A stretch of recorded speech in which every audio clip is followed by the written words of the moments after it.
బెండకాయ ఫ్రై ఎలా చేయాలో చెప్తున్నా. ఆనియన్స్ కట్టుకొని వెల్లుల్లి కొట్టుకొని ఇలా గోల్డెన్ కలర్ వరకు బాగేసి వేపాలి. గోల్డెన్ కలర్ వచ్చిన తర్వాత కొంచెం పసుపు, కారం, సరిపడా కారం,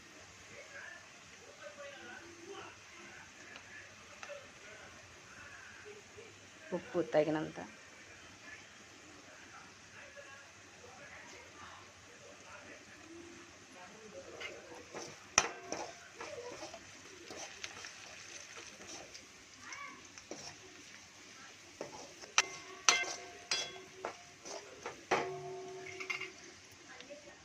బెండకాయ ముక్కలు ముందుగా కట్ చేసుకొని ఆరబెట్టామండి ఇలా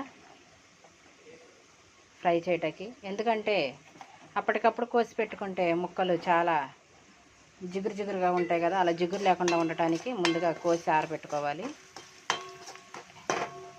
అయిన తర్వాత ఇదిగోండి ఉప్పు కారం మొత్తం వేసి బాగా రెడ్డిష్గా వచ్చేసినాయి కదా.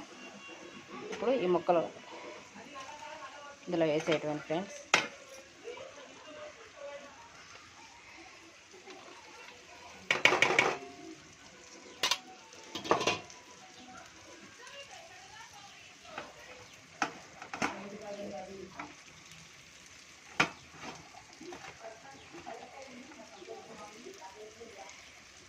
అదిగోండి చేతికి అంటుకున్నా సరే ఏమాత్రం అంటుకోవట్లేదు, చూసారా.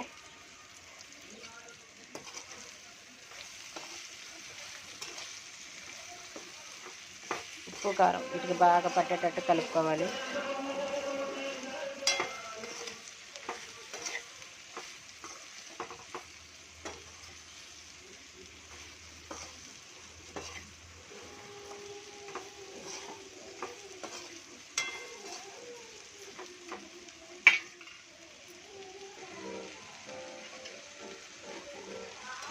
ఉప్పు కారం బెండకాయ ముక్కలకి బాగా పట్టేలాగా బాగా కలుపుకోవాలి.